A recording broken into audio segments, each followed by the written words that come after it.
Burocracia, dificuldades de acesso, demora na liberação do dinheiro. É difícil encontrar um produtor rural que não tenha reclamado das linhas de crédito em pelo menos uma safra.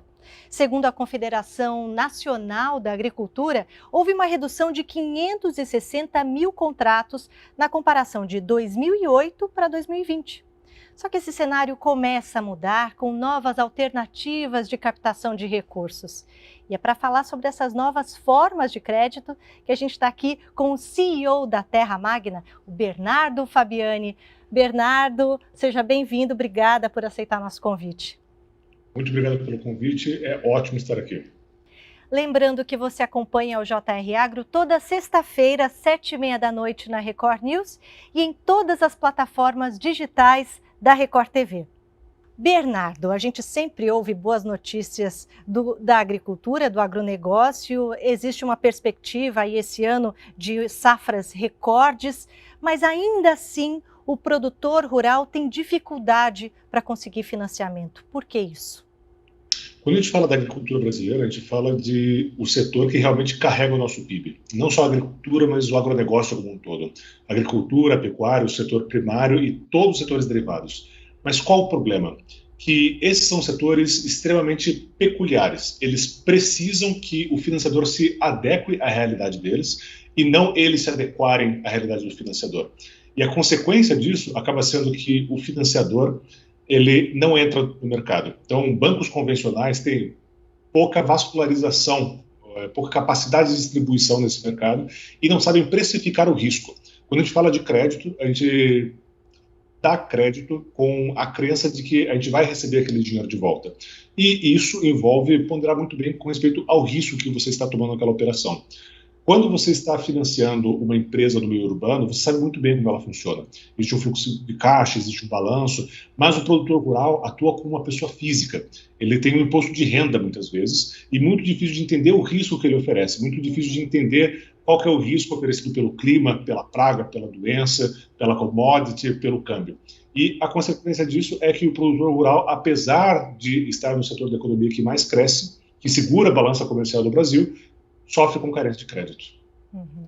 Qual que é a diferença? Você já começou a explicar, mas eu queria entender melhor a diferença entre oferecer uma linha de crédito para um empreendedor, um industrial, alguém que tem uma loja, e um produtor rural. Qual que é a diferença da linha de crédito oferecida para essas modalidades? O produtor rural, ele muitas vezes atua como uma pessoa física, ou seja, ele não tem um balanço, ele não tem um fluxo de caixa, ele não tem demonstrativos financeiros.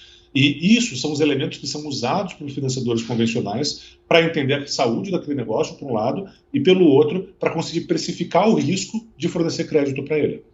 E faltando esses elementos, você não consegue, pelo menos como um financiador convencional, oferecer crédito para aquele produtor. E a consequência disso é que, uma vez que o crédito não seja bem precificado, ele não vai encontrar tomador no mercado. E como é que vocês oferecem esse crédito? É em forma de dinheiro, de recursos, de insumos? Como é que funciona? Isso é um dos elementos importantes, Catarina. O produtor rural, muitas vezes, ele precisa de insumos para o custeio dele, ele precisa simplesmente de insumos para conseguir fazer o giro. E o que são os insumos? É o fertilizante, é o defensivo, a semente, e tudo isso nós conseguimos fornecer por meio de uma operação de barter, ou seja, nós fornecemos os insumos para o produtor e não o dinheiro para adquirir esses insumos, por meio de parceiros que são distribuidores, agroindústrias, e nós recebemos em produto, soja, milho, no final da safra. Ou seja, é assim que o produtor está acostumado a operar no mercado, ele toma crédito comercial com a revenda de insumos, com a cooperativa, com a agroindústria, e ele está acostumado também a pagar com o produto. Então, uma das diferenças é o financiador, como nós, tem que se adequar à realidade da agricultura, e não a agricultura se adequar à realidade do financiador, seja do mercado de capitais ou do mercado financeiro. Liberar dinheiro, oferecer esse recurso em dinheiro facilita, enfim, porque a moeda é um símbolo que unifica aí os valores, né? Agora, como é que você precifica com o produto, com o insumo? Ele quer um fertilizante, mas é esse, dessa marca, não daquela outra marca? Ele quer uma máquina assim, sabe? Como é que vocês ajustam isso? O produtor, hoje, como ele estabelece uma parceria, ele compra diretamente com a revenda de insumos, então ele pode escolher a revenda de insumos a qual ele vai, e essa revenda tem uma parceria com o Terra Magna. Com essa parceria, nós financiamos essa compra de produto na revenda. Ou seja, o produtor, no final do dia, ele acaba vendo a interface que ele sempre viu, que é a revenda, com a vantagem de que ele conseguiu esse crédito por meio da Terra Magna. Então, nós estamos financiando a compra dos insumos dele em uma revenda em uma agroindústria. Muitas vezes, né, você mesmo falou, esse produtor rural, ele não tem uma empresa, ele é uma pessoa física, às vezes ele é um pequeno produtor rural, não é dono de grandes propriedades, enfim. E muitas vezes são propriedades familiares, são empresas familiares, às vezes até um pouco rudimentares, ele não está acostumado a pedir crédito, ele não está acostumado com esse trâmite, enfim. Não é tudo um pouco complexo para esse produtor rural? O que falta para ele? O que falta é um sentido de educação financeira, Catarina. Então, quando a gente fala do produtor rural, hoje ele é doutor em como plantar na área dele. O produtor brasileiro, particularmente aquele do Cerrado, é muito bom, é um produtor profissional que entende muito bem da lavoura dele, entende muito bem de correção de solo, do cultivar que ele vai usar, do tipo de produto que ele vai usar na lavoura. Mas muitas vezes falta a ele o conhecimento financeiro necessário para gerir um negócio. Então, muitas vezes perguntam, Bernardo, qual que é a tecnologia que falta no campo? E eu geralmente respondo, falta uma planilha, porque o produtor ele já tem muita tecnologia, ele já tem maquinário, ele já tem sementes que têm modificação genética, eles têm moléculas extremamente complexas sendo aplicadas na lavoura. E, por outro lado, falta aquela planilha para que ele possa proteger a sua margem, proteger o seu negócio e proteger a sua família. A sua empresa, a Terra Magna, ela iniciou as atividades recentemente, né? Coisa de 4 anos atrás, mais efetivamente 2 anos atrás, né? Pouco antes da pandemia, inclusive. O que vocês percebem? Por que vocês foram atrás desse nicho de mercado? Existe um vácuo aí nesse mercado de crédito rural? Existe um vácuo gigantesco que cada vez mais aumenta. Então, para entender a conjuntura atual, a gente tem que olhar para o passado. A gente tem o Sistema Nacional de Crédito Rural, que foi criado em 64, cuja função foi permitir que a agricultura se desenvolvesse no Cerrado. Então, é fácil de lembrar, é fácil de esquecer, na verdade, que na década de 70 o Brasil importava alimentos. E agora, 50 anos depois, nós alimentamos o mundo. E essa história de sucesso, ela foi construída em parte por conta do crédito rural, que permitiu que, com um crédito extremamente barato, subsidiado pelo governo, o agricultor do sul do país, que é onde primeiro se desenvolveu de fato a agricultura brasileira, conseguisse se expandir para cima. Qual que é a consequência desse subsídio hoje? Que os financiadores convencionais que podiam ficar no meio urbano aplicando aquele dinheiro não se sentiam interessados em ir para o campo, porque eles iam ter que competir com uma taxa de juros subsidiada. Só que o mercado amadureceu. O que significa isso? Que hoje a agricultura brasileira ela não pode mais funcionar com base em subsídio, se por um lado porque ela está amadurecida e forte para dar pelas próprias pernas, por outro porque o governo não tem mais como alocar capital para sustentar um mercado do tamanho da agricultura brasileira. E esse desmame está sendo feito de forma gradual. Isso só vai acontecer se esses financiadores privados entenderem que eles têm que se adequar à agricultura, têm que criar ferramentas de distribuição mais inteligentes, como, por exemplo, a parceria com o sistema de distribuição de insumos, e tem que saber precificar risco na agricultura. Como é que vocês chegaram a essa conclusão, essa maneira de operar, essa forma de dar crédito em forma de insumos, de aceitar o produto como pagamento? Como é que vocês chegaram nessa fórmula? Aprendendo, Catarina. Então, muitas vezes as pessoas olham para a máquina já feita e veem, nossa, como vocês tiveram a sacada. Mas, na verdade, foi muito de tatear. Então, a gente começou com um modelo, o adequou, percebeu onde ele quebrou, onde ele funcionou muito bem e consertou as partes que não funcionavam. Então, gostaria de poder dizer que trabalho com agro, trabalho com finanças há muitos anos, mas não, eu sou engenheiro de formação, trabalho com agro e trabalho com finanças muito mais por amor e muito mais por entender que essa é uma oportunidade de realmente impactar o Brasil do que pela minha formação anterior. Nesses últimos 2 anos, como é que é? Aumentou sua cartela de clientes? Como é que está? Tem aumentado bastante. Então, hoje, a gente começou com um fundo de 50 milhões de reais, que em termos de agro é minúsculo, isso não é nada para a realidade da agricultura brasileira. Esse fundo vai a 200 bilhões agora nesse primeiro semestre ainda. A gente está falando também de um outro fundo já de 100 bilhões para atender outro segmento de produtores, que são com tickets menores, são operações menores. E hoje a gente tem dentro de casa já 4 CRAs, Certificados de Recebíveis do Agronegócio. Então, o importante é atender o cliente, e diferentes clientes têm diferentes necessidades, e por isso nós temos diferentes ferramentas financeiras para atender diferentes clientes. Vocês atendem determinado nicho, determinado grupo do agronegócio, só grãos ou pecuária, ou enfim, ou qualquer tipo de produtor? Hoje, o nosso segmento prioritário de atuação são os pequenos e médios produtores do Paraná para cima. Então, por que eu falo do Paraná para cima? O Paraná é responsável por 30% da produção do Brasil, quando a gente fala de soja, por exemplo. Mas é um mercado, ainda assim, bastante complexo de atuar, por conta, de um lado, o produtor é bem assistido pelas cooperativas, então é diferente do cenário do Centro-Oeste, que o produtor ele está sozinho para se virar. E, por outro lado, você tem uma instabilidade climática muito grande. Ou seja, você pode se deparar com uma seca que vai afetar muito a rentabilidade do seu fundo. E, infelizmente, hoje, o produtor rural ele não tem seguro de safra, de forma geral. Até a gente estava falando um pouquinho sobre a política agrícola do Brasil, que estava refletido no crédito subsidiado. Não é que o governo simplesmente tirou o pé do crédito e deixou os agricultores sozinhos, não. O MAPA ele fez uma coisa muito inteligente, que foi tirar o pé do crédito e acelerar no seguro, no prêmio de seguro de safra. Ou seja, subsidiando o prêmio de seguro de safra, o MAPA está oferecendo mais segurança tanto para o produtor quanto para o financiador. E ao invés de ter uma relação de 1 para 1 no subsídio, ou seja, ele coloca R$1 de crédito e o produtor consegue R$1 de crédito, cada real que ele coloca no subsídio ao prêmio de seguro de safra traz mais R$30 em crédito privado para aquele produtor. Então, é uma forma mais inteligente de alavancar os recursos disponíveis pelo governo. O Plano Safra, que foi lançado recentemente pelo governo federal, qual que é a importância de um plano como esse? O Plano Safra ele endereça um gap de crédito que é deixado pelos financiadores privados, que diz respeito particularmente ao realmente pequeno produtor, aquele produtor familiar de subsistência.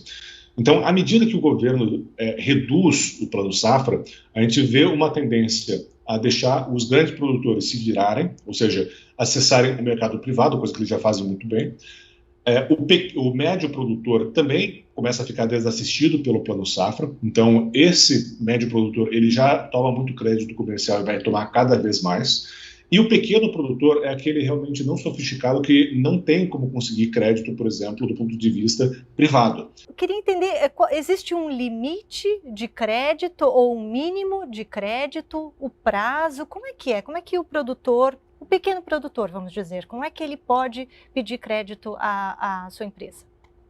Ele pode entrar em contato por meio do contato@terramagna.com.br ou diretamente pelo nosso site, terramagna.com.br, e fazer uma solicitação de crédito. Hoje, o menor ticket que nós fornecemos é de R$100 mil e o maior ticket que nós fornecemos é de R$5 milhões. E quando a gente fala desse range, pode parecer um range bastante grande, mas eu diria que a gente tem que aumentá-lo mais ainda. Então, a gente tem que conseguir diminuir mais ainda o ticket, ou seja, para isso vai servir, inclusive, esse segundo fundo que eu mencionei, que a gente já está colocando de pé. E, por outro lado, a gente precisa também aumentar o ticket. E, para isso, a gente vai continuar usando a estrutura anterior que nós temos e aumentar esse fundo e permitir que nós tenhamos operações cada vez maiores. Legal, o JR Agro vai agora para o intervalo e na sequência a gente continua a nossa conversa com o Bernardo Fabiani, CEO da Terra Magna. Até já! Estamos de volta com o JR Agro e hoje nós conversamos com o Bernardo Fabiani, que é CEO da Terra Magna. Bernardo, a gente estava conversando agora sobre a captação de crédito, a captação de recursos. Como é que o produtor rural pode ter acesso a esse crédito? Na prática, como é que funciona? Entrando em contato conosco pelos endereços que eu mencionei antes, o produtor rural vai entrar em contato com o nosso time de vendas, o nosso time de suporte de crédito, e nós vamos acompanhá-lo na documentação que é necessária. E a documentação que é necessária não é uma documentação financeira. É bem importante entender que nós entendemos que o produtor rural não vai ter todos esses demonstrativos financeiros. O que nós buscamos é entender como que ele produz, onde ele produz historicamente e o que ele produz. Porque, no final do dia, o produtor rural ele tem uma fábrica a céu aberto. Nós vamos avaliar o desempenho histórico da lavoura dele, então nós vamos localizar a lavoura dele, nós usando um acervo de dados alternativos como dados satélite e dados climáticos, nós vamos entender o que aquele produtor produziu no passado, como foi o desempenho da lavoura dele e, com base nisso, estimar a necessidade de crédito dele, por um lado, e, por outro, entender qual é o risco que ele oferece para nós. Uma vez entendido isso, nós vamos fazer uma proposta de crédito para ele, com um limite aprovado e uma taxa aprovada. Ele já diz o que ele precisa, o insumo que ele vai precisar, quanto é que ele precisa investir, isso ele já coloca nesse pedido de crédito. Sim, e o importante é que o produtor, como eu falei antes, ele é doutor em saber do que ele precisa para plantar e como plantar. E, em geral, vocês têm tido procura dos produtores mais jovens ou de produtores mais estabelecidos? Quem que tem procurado vocês? É muito diverso. A gente não tem um perfil assim preferencial. O que deixa claro para a gente que não é uma questão de perfil ele precisar ou não de crédito, mas é muito mais uma questão de ele ter visibilidade de que aquilo é uma opção. E como é que vocês administram os riscos? Porque, como você falou, tem as intempéries, às vezes a safra não vai bem porque não choveu o suficiente ou não fez o tempo de seca suficiente. Como é que vocês administram isso? Até por isso que é importante que nós saibamos onde o produtor produz. Então, acompanhando a lavoura do produtor, um ponto importante é a gente entende como que aquela lavoura desempenhou historicamente. Então, a gente olha para o passado para ter uma estimativa de como o futuro vai se comportar. Então, olhando para um histórico de 5 safras, a gente consegue dizer o que ele plantou, quanto ele plantou, em qual área ele plantou, qual foi o desempenho, e com isso a gente consegue ter uma visibilidade muito boa de qual é o desempenho operacional daquele produtor. E aí, a gente estima, com base nisso, qual vai ser o comportamento da safra seguinte. Se ele plantou soja nas últimas 5 safras, a gente consegue olhar para a próxima e estimar como que aquela nova safra de soja vai se comportar. E uma vez que o crédito é concedido, nós acompanhamos aquela lavoura para entender como que o produtor está plantando, qual está sendo o novo desempenho daquela safra, de forma que o produtor não fique desassistido por um lado e que nós saibamos exatamente quando ele vai colher. Porque, recordando, nosso pagamento é feito em soja, é feito em produto, ou milho, por exemplo.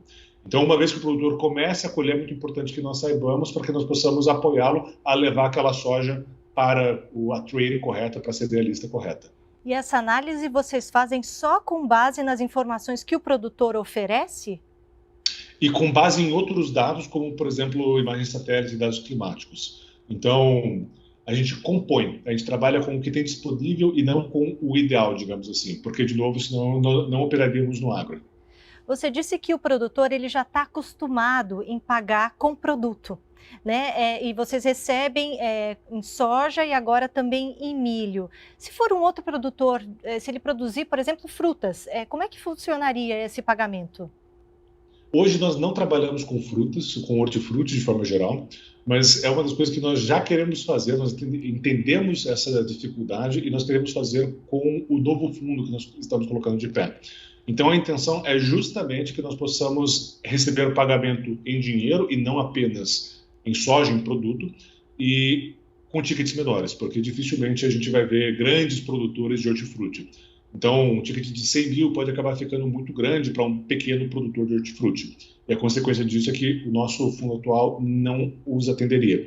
Agora, a nova estrutura vai atender e não vai ter pagamento em produto. A gente não vai receber uma carga de maçãs, por assim dizer. Ah, entendi. Essa foi uma adaptação inicial, na verdade, Exato. né? Receber esse para produto. poder gerir o risco. Uhum. E hoje, aí vocês funcionam como atravessadores ou vocês colocam em contato o fornecedor e a pessoa que vai receber aquele produto? Como é que funciona esse trâmite? Hoje nós sabemos que o produtor quer pagar em produto, muitas vezes, então ele quer pagar em soja, ele quer pagar em milho, e o que nós fazemos é conectamos com um parceiro, quando ele já não o tem. Então, existem diversos traders no mercado, que são os tomadores de soja e milho, e o que nós fazemos é, você pode trabalhar com essa trading parceira, ou muitas vezes o produtor mesmo já tem uma trading parceira e simplesmente nos apresenta e nos oferece uma sessão de crédito. A gente tinha o costume de pensar em agricultura como uma atividade muito rudimentar, né? Hoje não, hoje a agricultura no Brasil é super tecnológica, eles usam os melhores equipamentos do mundo, enfim, nós estamos na frente, né, nessa questão de tecnologia no agronegócio. Como é que a tecnologia pode ajudar nessa área de financiamento, de obtenção de crédito? No final, você tem que saber mais com respeito ao negócio do produtor, de forma que você possa oferecer crédito com confiança. Então, eu diria que um dia zero, digamos assim, da tecnologia no crédito para a agricultura não é tanto a parte de facilitação de acesso, mas a parte de precificação de risco.